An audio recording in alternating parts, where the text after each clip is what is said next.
Bismillahirrahmanirrahim. Assalamualaikum warahmatullahi wabarakatuh. Alhamdulillah wassalatu wassalamu ala rasulillah amma ba'du. Jamaah sekalian, jamaah nunduk, sahabat-sahabat nunduk, nunggu beduk. Semoga di nunggu beduk hari ini kita mendapatkan ilmu dan mendapatkan keutamaan dari bulan suci Ramadan kita, dan kita mendapatkan maghfirah dari Allah Subhanahu wa taala. Saat ini adalah waktu-waktu yang mustajab untuk berdoa kepada Allah, maka kita sempurnakan itu dengan bertolabul ilmi, karena tolabul ilmu disitulah di antara amalan yang Allah cintai, dan semoga juga doa-doa kita diijabah oleh Allah Subhanahu wa taala. Baik, hari ini kita akan membahas tentang beberapa tips sukses di Ramadan. Nanti akan dibagi 4 tips. 1. Ketika kita ingin sukses Ramadan, maka amalan pertama adalah tawakal kepada Allah. Serahkan semua amalan kepada Allah. Udah. Jadi, ya Allah, gimana nanti Ramadan? Saya nggak mudah meninggalkan cemilan-cemilan. Udah, tawakal sama Allah. Ya Allah, panas-panas gitu, nggak minum, nanti lemes ini, gimana ngajinya? Tawakal ala Allah. Ini perintah Allah, pasti Allah sudah memperhitungkan dan mengukur kadarnya. Maka ketika kita azan gitu kan, ketika Allahu Akbar, kita menjawab Allahu Akbar, Allahu Akbar. Allahu Akbar, Allahu Akbar, Allahu Akbar, Allahu Akbar. Asyhadu an la ilaha illallah. Jawabannya, asyhadu an la ilaha illallah. Tapi kalau udah masuk ke perintah, hayya 'alas shalah. Jawabannya, la haula wala quwata illa billah. Ketika diperintah, yuk kita sholat, ya Allah, la haula wala quwata illa billah. Aku nggak punya daya dan upaya, Allah, kecuali itu dari Engkau. Yang bisa aku membuat aku bergerak untuk sholat siapa? Ya Engkau, ya Allah. Aku nggak mampu, ya Allah. Ketika tadi kita takbir Allahu Akbar, karena Allah gerakkan, Allah mudahkan.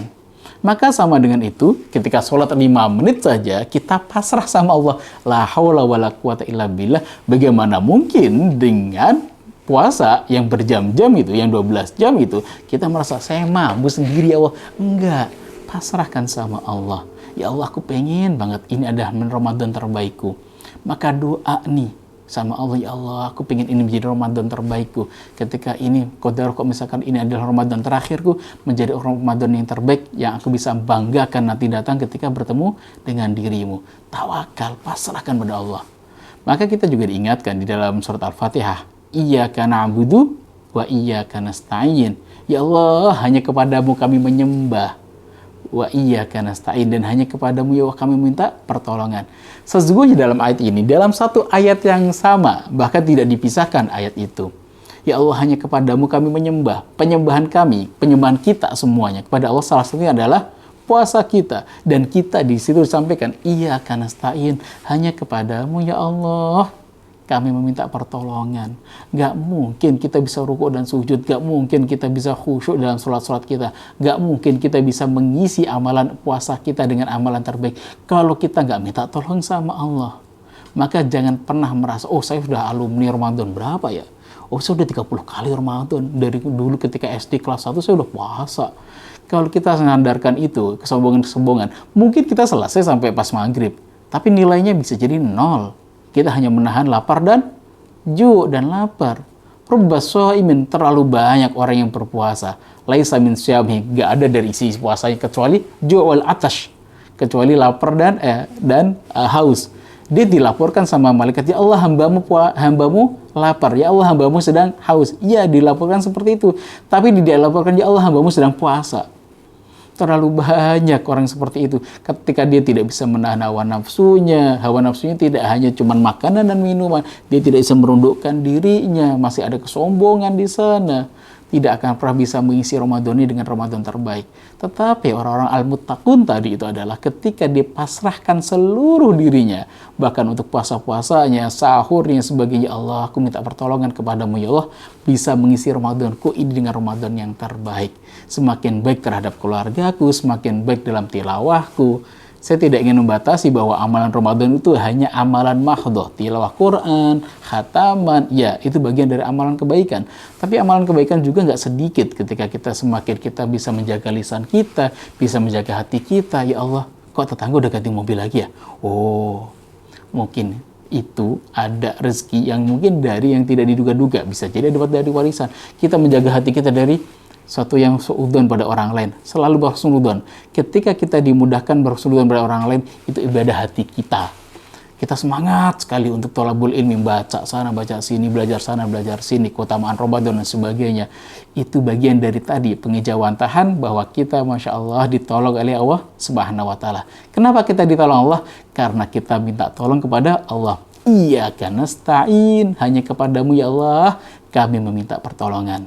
Baik, tips sukses Ramadan yang kedua adalah memperbanyak istighfar. Astagfirullahaladzim. Kenapa? Ulama mengatakan ra'aitu dzunuba wal ma'asi tamna'ani 'anit tha'ah. Aku melihat dosa dan maksiat itu mencegahku dari ketaatan. Kenapa kita nggak mudah untuk ibadah? Bisa jadi ada dosa di situ, ada beban dosa. Bayangkan gini, teman-teman yang suka hiking, misalkan suka naik gunung gitu ya, mungkin naik gunung, Masya Allah gitu kan, bawa beban, bawa makanan dan sebagainya, bekal. Qadarullah kita saking semangatnya gitu, bawa bekal 100 kg, bawa berasnya 50 kg, minuman dan sebagainya, Indomie sebagainya sampai 100 kg. Plok. Mungkin masih langkah-langkah awal masih oke lah ya, 100 meter pertama masih oke. Nah, itu 100 meter kedua, itu perjalanan sampai 1 kilo bahkan 2 kilo. Itu kalau kita bawa beban seberat itu, untuk naik gunung dengan beban seberat itu, pasti itu nggak akan mudah, kecuali kita memang sudah profesional untuk bawa beban seperti itu. Tapi kalau kita belum profesional di situ, itu yakin berat. Kenapa? Karena kita yang bawa beban. Kenapa puasa kita berat sekali ya untuk qiyamul lail? Kenapa? Karena dosa-dosanya tadi. Nah, dosa-dosa itu bisa copot dengan apa? Dengan istighfar, kita taubat sama Allah, ya Allah. Maka ada satu kebiasaan menarik memang, yang mungkin bagian dari khilafiyah di antara para ulama. Sebelum Ramadan, kemarin teman-teman, saya mohon maaf ya Ustadz, gitu kan. Mungkin punya salah dan dosa, ini mau Ramadan. Saya ngeliat, emang Rasul dengan para sahabat dulu beristighfar? Tidak. Tetapi mungkin bisa jadi pengejawantahan dari ini, agar bisa mengisi Ramadannya dengan amalan terbaik. Ketika dia masuk Ramadan, dosanya sudah mulai berkurang gitu ya, mulai dikurang-kurangin beban-beban hidupnya, beban-beban dosanya. Masuk Ramadan tuh enteng. Kalau Bapak Ibu misalkan buka Al-Quran, kok tahu-tahu buka Al-Quran terus munculnya ngantuk, astagfirullah, ngantuk gitu ya, buka mushaf ngantuk gitu. Mungkin perlu dicek lagi, mungkin matanya terlalu sering melihat sesuatu yang Allah tidak ridhoi. Cek kembali tuh HP-nya. Ketika di HP itu ada tontonan-tontonan atau mungkin pemandangan yang harusnya memang tidak layak untuk dilihat, bukan mahram kita, terus dilihatnya dengan waktu yang an-nadratul ulalak. Pandangan pertama pas scroll ada, itu boleh. Tapi setelah itu kalau dilihatin terus, an-nadratul tsaniyah alaik. Pandangan yang kedua itu yang dosamu. Gitu. Maka ketika dinikmatin itu, maka Allah akan cabut kenikmatan untuk memandang sesuatu yang hak. Melihat kepada Al-Quran itu indah, harusnya bisa dinikmati. Tapi ternyata kenapa tidak bisa dinikmati? Karena matanya penuh dengan pandangan yang tidak baik. Maka tadi kata ulama, ra'aitu dzunuba wal ma'asi tamna'ani 'anit tha'ah.